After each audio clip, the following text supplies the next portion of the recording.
ጆሲ ወይ የዛሬው እንግዳችን በጣም ለየት ያለ ነው። የሎ ኢትዮጵያችን አዎ እኔ ድሮ ማጂክ ሲባል እፈራ ነበረ። ግን የአባባ ተስፋዬን ማጂኮች አይ ስለነበረ የእሳቸው ቀለል ያሉ ማጂኮች ስለነበሩ ነው እንጂ በጣም የሚያስፈራ ነበረ። ግን አሁን የዛሬው እንግዳችን ሃሎ የምንለው ከቃታር ነው። ኤፍሬም ይባላል። ኤፍሬም እዚህ ደግሞ ስሙን አንተ ታውቀዋለህ። እዚህ በጣም ጓደኛችን ነበረ በፊት ብዙ ጊዜ በተለይ ያሳያል እንደዚህ እየመጣ ድንገት በቆምሽበት ያስደነግጥሻል የሆነች ነገር እያደረገ ማለት ነውና ቾቻ ነው የምንለው እኛ። ኤፍሬም ይባላል። በጣም ጎበዝ ማጂሽያን ነው። ባልተለመደበት ጊዜ ኢትዮጵያ ውስጥ ማጂክ የሚባል ባልተለመደበት ጊዜ ብዙ ሰው የአስማት ነው እንትን ያለ በሚሰርብበት ጊዜ ነው ሲሰራ የነበረውና አሁን ደግሞ አገር ውስጥ በጣም ብዙዎቹን ካስደነገጠ ካሳየ በኋላ ወደ ኳታር ይባላል። ደስ የሚለው ነገር ባለበት አካባቢ ያው የኢትዮጵያ ዲፕሎማት ማለት እያስተዋወቀ ነው ሀገሩን እያስተዋወቀ ነው። በተለይ ደግሞ ከልጆች ጋር ባለው ግንኙነት ኢትዮጵያን በደንብ ለማስተዋወቅ ሰፊ እድል አለውና ትክክል። የጥበብ ስራ ይዘሽ ከሀገር ስትወጪ እኮ አንዱ ትልቁ ጥቅም ሀገርሽንም በደንብ ታስተዋውቂያለሽ። ይህ ለጥበብ ሰውን የታደመው ሰው ሁላ የሆነ ነገር ስትነግሪው በጥበበኛ መንገድ በተለይ ስትነግሪው በደንብ ነው የሚያውቀውና እኛ ደግሞ ሄሎን በለው እስቲ ዛሬ ሄሎን በለው። ሄሎ ኤፍሬም። ሄሎ ኢትዮጵያ። ሄሎ አሌሲ እንዴት ነህ? በጣም ደህና ነኝ። ሰላም ኤፊ። ግን እዚህ እንተዋወቅ ነበርና ኳታር በጣም ተስማምቷል። ወፈር ብላል ትንሽ። ተመስገን። እንዴት ነው ማጂሽያን መሆን የቻልከው?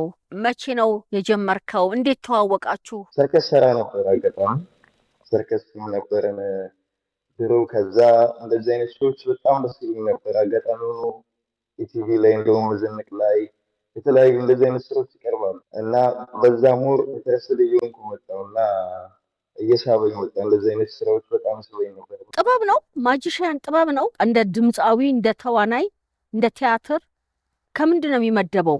ልክ እንዳልሽ ጥበብ ነው። ራሱን የቻለ የአርት ክፍል ነው። ኢትዮጵያ ውስጥ ስላለመድ ነው እንጂ ከውጭ ዓለም በጣም ትልቅ መድረክ ነው የሚሰራው። እንደ ሰርከስ፣ እንደ ትላልቅ ሾዎች፣ እንደ ሙዚቃ ማለት ነው። ሙዚቃ አንድ ሰው ታለንት ቢኖረው ካልተለማመደ ላያመጣው ይችላል። ይሄም ልክ እንደዛ ነው። ራሱን የቻለ ታለንት ነው። በችሎታ ስታዳብሩ ያንን ጥበብ ኤክስፐርት እያደረግሽ ትመጣለሽ እና ራሱን የቻለ ጥበብ። የማጂክ ስራዎችን ማሳየት ስትጀምር ስቴጅ ላይ እንዴት ነበር የተለማመድከው? ማን አሰለጠነ? የጀመርኩት ያሰለጠነኝ ሰው ሳይሆን ሰርከስ ላይ ከእንደዚህ አይነት ስራ ጋር ተቀራራቢ ነው እና ለሰዎች የምታሳየው ታለንት ስለሆነ ሰርከስ በራሱ በዛ ነው። ፈረንጆች ነበሩ በእርግጥ እንደዚህ የመጀመሪያውን ያሳዩ እዚህ የመጡ ማለት ነው እና ከዚያ በኋላ አንዳንድ የሚሸጡ ቪዲዮዎችም አሉ ምናምን ነገር ከእነሱ እናያለን። ዩቲዩብ ላይም እንደውም አንዳንድ የተለያዩ ትናንሽ ትሪኮችን ያስተምራሉ ሰዎች እና እሱን እያየን ቃስለሞ ተደብረው ነገር አለና በዛ እያደረግን ነው። ማጂኩን ስትጀምር በአካባቢህና በቤተሰቦችህ ምን አይነት አቀባበል ነበረው? እንደምታውቂው እኛ ጋር ኢትዮጵያ ውስጥ ትንሽ አዳዲስ ነገር ስትጀምሪ ይከብዳል ሰዎችን ለማስለመድ እና በብዛት ከስፒሪቹዋል ጋር የሚያያይዙ ሰዎች ነበሩ እስከሚለመድ እስከተወሰነ ድረስ ማለት ነው እና እሱን ለማስለመድ ከባድ ነበረ። ኢቨን ፋሚሊም የምታውቂያቸውን ሰዎች ሲያዩሽ በደንብ ካላስረዳሻቸው ትንሽ ይከብዳል። እንደዚህ ነው ብለሽ ማለት ነው እና ኤቭሪቲንግ እያሳየኋቸው እየነገርኳቸው ስለነበረ በቤተሰብ ዙሪያ አቀባበላቸው ደስ ይል ነበረ። እንደ ሀገር ግን ትንሽ ይከብድ ነበረ መጀመሪያ ሰሞን ማለት ነው። ምክንያቱም ብዙ ሰዎች ያንን ስራ ሲያዩ ከስፒሪቹዋል ጋር ወይ ደግሞ ከሆነ ነገር ጋር ያገናኙታል። ታለንት ነው ብሎ ላያስቡ ይችላሉ እና በዛ ትንሽ ጊዜ ነበረ እና ከባባድ ጊዜያቶች ነበሩ። ያው አሁንም አለ በእርግጥ ግን ያው እሱን ለማስለመድ እየሰራ ነው። አስቸጋሪ ነው እኮ በጣም ለመጀመሪያ ጊዜ። ምክንያቱም በእኛ አካባቢ ደግሞ እንዲህ አይነት ማጂሽያን ነገር አስማት ነው መንፈስ ነው የሚባል መፍራት አለ። እሱ አልገጠመህም? እሱ በደንብ ሁሌ ነው የሚባለው። እሱ እንደዛ ሲባል ምንድነው የምለው የምንሰራው እኔ አሁን የምሰራው ስራ አስማት አይደለም። እኔ አስማተኛ አይደለሁም በትክክለኛ ስራ። ይሄ እንዴት ነው ማጂክ ትሪክ የሚባል አለ። የሰዎችን አይምሮ ትሪክ በማድረግ የአንድን ስራ ማሳየት ነው። ለምሳሌ አንድን እቃ በሆነ መንገድ ትሪክ አድርገሽ ወይ ታጠፊዋለሽ ወይ የሆነ ነገር ታደርጊዋለሽ። አንቺ የሚመስልሽ የጠፋ ነው ለሰውየው ማለት ነው። እኔ በሆነ መንገድ የሆነ በራሴ ታለም የሆነ ነገር አድርጌ ሊሆን ይችላል። ያ ነው ታለንት የሚያስብለው እና ይሄ አስማት አይደለም ሲጀመር ማለት ነው። በጣም ብዙ ሰው እኮ ሶሻል ሚዲያ ላይ እየሄደ እያስደነገጣቸው ይለቃል። በቃ ያማትባሉ፣ ይጸልያሉ ዞር ብለው ከሱ ጋር እሱ ራሱ ወደ መፍራት ደረጃ የሚሄዱ በጣም ብዙ ሰዎች ናቸውና ኤፊ ይሄንን ከመጀመሪያ በፊት ለ6 ዓመት ያክል ባንክ ውስጥ ነበር ስትሰራ የነበረው የባንክ ስራ ላይ ተሰማርተህና ሙሉ ለሙሉ የባንኩን ስራ ትተህ ወደዚህ ወደ ማጂኩ ስራ ስትሰማራ አልከበደም? አንደኛ ያንን ትቶ ለመወሰን እና ደግሞ ቤተሰብ ወዳጅ ዘመድስ ምን አለ? አረ ይሄ ልጅ እያበደ ነው አልተባልክም? ከባድ ነው። አይከብድ ነበር። ባንክ ሰራ ነበር። ልክ ነው። ናሽናል ባንክ ሰራ ነበር። እንደዚህ የግል ባንኮች ሰራ ነበር እና ኦልሞስት 6 ዓመት ከምናምን ሰርቻለሁ ባንክ ኢንዱስትሪ ላይ እና በማጂክ ብሩ እንዳታጠፋ ይሉኝ ነበር ምሳሌ እና ትንሽ ከባድ ነበር። ወደዚህ ስመጣ አላማዬም የነበረው ከህልሜ ጋር አልሄዳለኝ እና እዛ ውስጥ የምሰራው ስራ እሰራለሁ ስራ ግን ውስጥ ያለው ፍላጎት ሌላ ነው። እንማለምለት ህልምና እዛ ጋ የነበርኩበት ነገር ሊገናኝልኝ አልቻለም እና በቃ ጠቅልዬ መውጣት አለብኝ አልኩ። ወደዚህ ስራ ገባሁ ማለት ነው እና አንዳንድ ጊዜ ፈጣሪም ይረዳሃል። ህልማችንን ስንከተል በትክክል አንዳንድ ጊዜ የምንሰራው ስራ ኢንተርቴን እያደረግን ራሱ ነው የምንሰራው እና በጣም የሚከብድ ነገሮች ነበሩ። በጣም ብዙ ሙሉ በሙሉ አንድ ቋሚ የሆነ ስራ አቁመህ ወደዚህኛው ስራ ገብተህ ምናምን ስታደርግ በጣም የሚከብድ ነገር አለ። ነገር ግን ያው ለህልም ስትል የምትከፍለው ነገር በሚል ራስን ስላሳመንኩት በዛ መንገድ ስለሆነ ያው እግዚአብሔር ይመስገን የቆንጆ ነገር አሳልፈን ነበረ። ያው አሁን ደግሞ እዚህ ደርሰናል። እሺ እንግዲህ ተመስገን። እንደወጣ ግን ተሳካለ። አሁን ትተው እንደወጣ እዛ ጋር ገንዘብ ትታል፣ ደሞዝ አለ፣ መተዳደሪያ ነውና እንደወጣ ተሳካለ። ቶሎ ገንዘብ ማግኘት ጀመርክ? ኧረ ጭራሽ በጣም ከባድ ነው። በጣም ሁላ የኛ እንደ ሀገርም እንደ ሰው ላሳየው ብለህ ስትመጣ ሰው የሚቀበልህም አቀባበል አለ። እሱም እንደ ስራ ደግሞ አድርጌው ልሂድ ብለህ ስታስብም ትንሽ በጣም ይከብድ ነበር። በጣም ከምልህ በላይ ማለት ነው። ነገር ግን የተወሰነ ሰዓት ስትራግል አለው። አንዳንድ ኢቨንቶችን መስራት ጀመርኩኝ። አጋጣሚ ዩቲዩብ ሰራ ነበረ። በዛ እየመጣው በቃ ይሄ ስኬታማ የሆነ ነገር ባላይበትም ግን ለህልሜ ብዬ በማስበው ነገር ነበረ ስሄድ ነበር። ገንዘብ አላገኝበትም ነበር። ዝም ብዬ ነበር የምሰራው። ቲቪ ላይ ቀርብ ነበር የተወሰነ እና ይከብድ ነበረ። የት መድረኮች ላይ ሰርተሃል? የገጠሙህና ማትረሳቸው ገጠመኞችስ አሉ? መጀመሪያ እንደውም አጋጣሚ ኢቲቪ ላይ ነበር የቀረብኩት እናንተው ጋር ማለት ነው እና ዝንቅ ላይ አንድ ፕሮግራም ነበረ እና እዛ ላይ ነበረ የቀረብኩት። የመጀመሪያ ሾው እዛ ላይ ነው እና የተለያዩ መድረኮች ላይ ሰርቻለሁ። የተለያየ ኢትዮጵያ ውስጥ አብዛኛው ቀረ ምላቸው ቦታዎች የሉም። በቲቪም በሬዲዮ ሰርቻለሁ እና ከነዛ ውስጥ ብዙ ገጠመኞች አሉ። በብዛት በጣም ብዙ ገጠመኞች ስላሉ የተነሳሽ እንደምንለስ አላውቅም፣ ግን ላይቭ ነው እና እየሰራው ነበር። አጋጣሚ ቀጥታ ስርጭት ስለነበረ እኔ በቃ ኦልሞስት ተዘጋጅቼ ምናምን ነበር የገባሁት እና ምንም እንከን ይኖራል ብዬ አላሰብኩም ነበር። ሾውን ስንሰራ እኔ ትሪት የማደርግበት መንገድ አለ እና ኦዲየንሱም አለ፣ ጋዜጠኛውም አለ። ለሱ እያሳየው ነበረ እና አጋጣሚ እኔ የወረቀት ጽፌ ነበር። ይህ ሰውዬ ይህንን ያስባል፣ የማይንድ ጌም ላጫውተው ነበር እና በቃ ያስባል ይህንን ነገር ብዬ እሱ ያሰበው አለ፣ እኔም የጻፍኩት አለ፣ እኩል ይሆናል ብዬ ነበር ያሰብኩት። ላይቭ ነው እና ከዛ ኦኬ ሰውየውን ያሰብከውን ነገር ምናምን ነገር ኦዲየንስ ነበረ። ከዛ ጽፌዋለሁ እና ያለው ሰውዬ ሌላ ነው ማለት ነው። እኔ ደግሞ የጻፍኩት ሌላ ነው። እንዴት አድርጌ ሳሳየው ሰውየውም ግራ ገባው። እኔ ደግሞ ጭራሽ ተደናገጥኩና ላበላው የዛን ሰዓት ሁላ በጣም ብዙ ሜም ሁላ ሲሰራብኝ ነበር። በጣም ከባባድ የሚያስቁ ሞመንቶች ነበሩ። በጣም ደስ ይላል። አንዳንዴ እንደዚህ አይነት ስራዎች እኮ ከባድ ናቸው። በጣም በተለይ ቀጥታ ስርጭት ሲሆን እና ኢቲቪ ደግሞ ቤቱ እንደሆነ ነው የተረዳሁት። አሁን ከዝንቅ ከጀመረ ከዛም በኋላ አይዶልም ተወዳድረ ነበር አይደለ? በአፍሪካ ድንቃ ድንቅ ላይም ያንግስት ማጂሻን ከአፍሪካ ተብሎ ሰርተፍኬት ሰጥቶኛል። አሁን እዚህ ኢትዮጵያ ውስጥ በጣም ብዙ ስራዎችን አሳይተሃል፣ ብዙዎችንም አስደንግጠሃል እና የሀገር ውስጥን ደግሞ ጨርሰ ወደ ኳታር ሄድሃል። ምን ያህል ጊዜ ሆነ ከሄደ? እንዴት ልትሄድ ቻልክ? ኳታር ከገባው ኦልሞስት አሁን 1 ዓመት ሊሞላኝ ነው። የሄድኩትኝ እንደዚህ ሾው ነበረ፣ እዚህ ይዘጋጃሉ በየጊዜው ማለት ነው። የተለያየ ዓለም ላይ ሰዎች ይዘጋጃሉ እና አጋጣሚ እዚህ ኦፈር አቅርበው ነበረ።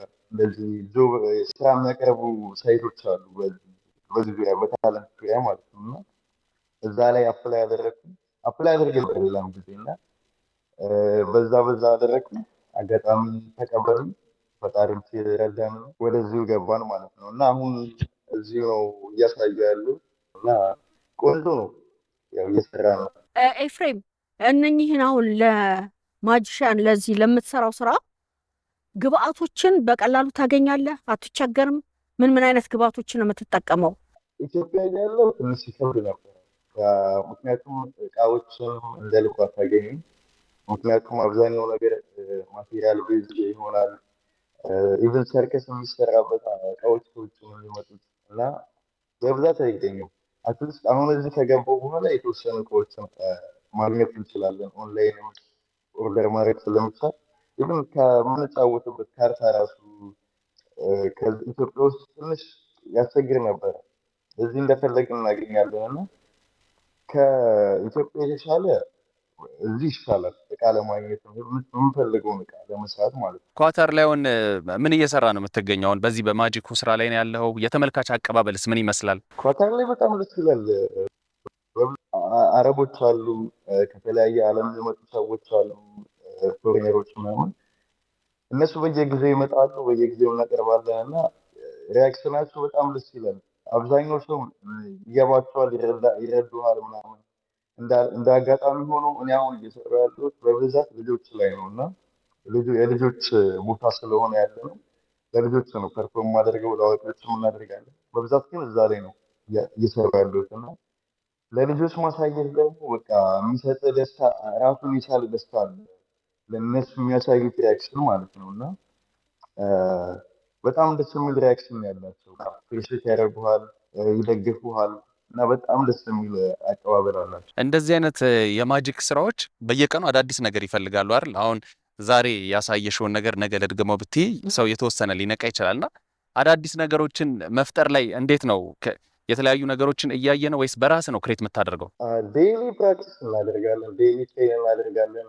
አዳዲስ ነገሮች ግዴታ መስራት አለብን እና ሁሌም የተለያየ ነገር የምናሳየው እሱ ነገር ራስን እንደ ትምህርት ቤት እንድታየው ያደርጋል እና ቀጣይ ለሚመጣው ስራዎች እንድትዘጋጅ ያደርጋል እና ዴይሊ ነው ስራችን የምንሰራው፣ ዴይሊ ፕራክቲስ እናደርጋለን እና እሱ በጣም ይጠቅማል እና ወደፊትም ኢትዮጵያ ስንመለስ ነገሮች ከተመቻቹልን በጣም ቆንጆ ነገር የማድረግ ሀሳብ አለን። እዚህ በጣም ብዙ ልጆች አሉ፣ ኢትዮጵያውያንን ጨምሮ ማለት ነው። በጣም ብዙ ታለንት ያላቸው ሰዎች አሉ እና ነገሮች ከተመቻቹ በጣም ቆንጆ ስራ እንሰራለን። ማጂክን በተመለከተ ሰዎች ሊረዱት ይገባል የምትለው ሀሳብ ምንድን ነው? ማጂክን ስናስብ ማጂክ አስማት የሚለውን አስተሳሰብ ማስወገድ አለብን። ሁለት ጭራሽ የተለያዩ ነገሮች ናቸው። ወይም ደግሞ ማጂክ ትሪክ ብለን ማሰብ እንችላለን፣ ወይ ደግሞ የጭንቅላት ጨዋታ ወይም ማይንድ ጌም ብለን ማሰብ እንችላለን እና ሁሉም ሰው ፍላጎት ካለው ከተማረ በየጊዜው ፕራክቲስ ካደረገ አይደለም ማጂክ የማይደርስበት ቦታ የለም። ዓለም ላይ በጣም ብዙ ተአምሮች ሰርተዋል እና በአንድ ጊዜ የሚመጣ ነገር አይደለም። ዕለት ዕለት ራሳችንን እያደበርን የምናመጣው ጥበብ ነው። እንደ አርት ወይ ደግሞ እንደ ጥበብ አድርገን እንድናስበው ፈልጋለሁ ይህንን ስራ ማለት ነው።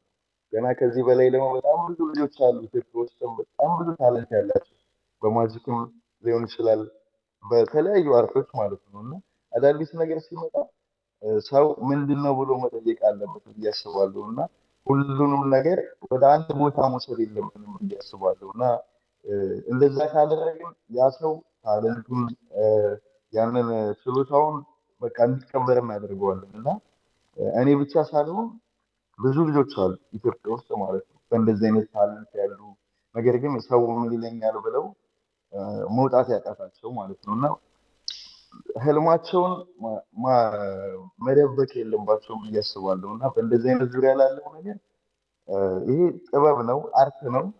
በሌላ ነገር አትሰሩት ብዬ ለመናገር እፈልጋለሁ እና በተለያየ ዓለም በጣም ብዙ ስራ ይሰራበታል፣ ብዙ ነገር ያደርግበታል፣ ብዙ ገንዘብ፣ ብዙ ቢዝነስ ይሰራበታል፣ ብዙ ኢቨንቶች ይሰራሉ እና እንደዛ አድርገን እናስበው እፈልጋለሁ። አሁን ከዚህ ከኢትዮጵያ ስትወጣ አንተ ወይም እንደ አንድ የጥበብ ሰው ወይም ልዩ ታለንት ያለው ሰው ራሱን ታለንቱን ብቻ አይደለም ይዞ የሚወጣው ሀገሩን፣ ሀገሩ ያላትን ነገር፣ ሀገሩ ያላትን ባህል እሴትም ለሌላው ሀገር ሰው በደንብ ያስተዋውቃልና አንተ ደግሞ ለልጆች ነው በደንብ የምታሳየው ጥበብን። ከዛ ጎን ለጎን ስለ ኢትዮጵያ እንደ አንድ ዲፕሎማት በደንብ እየነገርካቸው እያስተዋወቅካቸው ነው ወይ? እዚህ አብዛኛው የምንሰራው አሁን ለምሳሌ አንዳንድ ኢቨንቶች እንሰራለን እና ሰርከስም አለ ኢትዮጵያውያን ያሉበት ማለት ነው እና አብዛኛውን ከሙዚቃ ጀምሮ የምንሰራው በኢትዮጵያ ሙዚቃ ነው። እንደገና ደግሞ በተቻለኝ አቅም አንዳንድ ካርታዎች አሉ ያዘጋጇቸው። አሁን እነዚህ ካርታዎች እዚህ የተገዛ ነው። አሁን እያዘጋጀን ያለናቸው ካርታዎች አሉ። የኢትዮጵያን ባንዲራ የኢትዮጵያን የሚያስተዋውቅ የራሱን የቻለ ካርታ ማለት ነው እና በዛ እያደረግን ሰዎችን እያጫወትን ስለ ኢትዮጵያ ያለውን ነገር በሙሉ ለማስተዋወቅ እየሰራው ነው እና እኔ በግሌ እና ከዚህ አንጻር በጣም ቆንጆ ነገር እንሰራለን ብዬ እጠብቃለሁ። አሁንም እየሰራን ቢሆንም ብዙ ያሰብኳቸው ሀሳቦች አሉ፣ አላማዎች አሉ። እንደ ሀገርን እንደማስተዋወቅ ደግሞ ራሴን በዚያ ራሴን ሚና መጫወት እፈልጋለሁ እና በዚህ በኩል በደንብ እየሰራሁበት። በጣም እናመሰግናለን ፊዬ። በጣም ቆንጆ ስራ ነው እዚህም ስትሰራ የነበረው። ከሀገርም ወጥተህ ደግሞ በደንብ ሀገርን እያስተዋወቅ ጥሩ ስራ እየሰራ እንደሆነ ተስፋ እናደርጋለን። ወደፊት ግን ምን እንጠብቅ? በዚህ ሙያ በዚህ ታለንት መድረስ የምትፈልግበት ደረጃ ምንድን ነው? ምን እንጠብቅ ካንተ? ወደፊት ያው ከእግዚአብሔር ጋር በጣም ትልቅ ነገር አስበናል። እኔ በግሌ አስቤያለሁ። የራሴ ቲሞችም አሉ። የሰርከስ ቲም አለኝ በስሬ። እንደገና የተለያየ አርት ያላቸው ሰዎች አሉ እና እንደ ሾው በጣም ትልቅ ነገር ይዘን እንመጣለን ብዬ አስባለሁ። ነገሮች ከተመቻቹ በኢትዮጵያ ደረጃ ብዙ ያሰብናቸው ሀሳቦች አሉ። ኢትዮጵያ ላይ ትልቅ ኢቨንት ማዘጋጀት እናስባለን። በማጂክ ሾው ብቻ ሳይሆን ሆልሰም የሆነ አርት አድርገን ትልቅ ስራ እናስባለን። እኔም በግሌ የተለያዩ ስራዎችን ከፈጣሪ ጋር መስራት አስባለሁ። ኢትዮጵያ ላይ በጣም ትልቅ ስራ እንሰራለን። ድጋሚ ተመልሰን ኢቢሲም ያው እኛን ያስጀመረኝ ቴሌቪዥን ጣቢያ ስለሆነ በጣም እጅግ አድርጌ አመሰግናለሁ። ተመልሰን ደግሞ ቆንጆ ስራ በአካል ደግሞ ተገናኝተን በደንብ እንጫወታለን ብዬ አስባለሁ። እኛም በጣም ነው የምናመሰግንህ። ለሰጠን ጊዜ በጣም እናመሰግናለን። በጣም ነው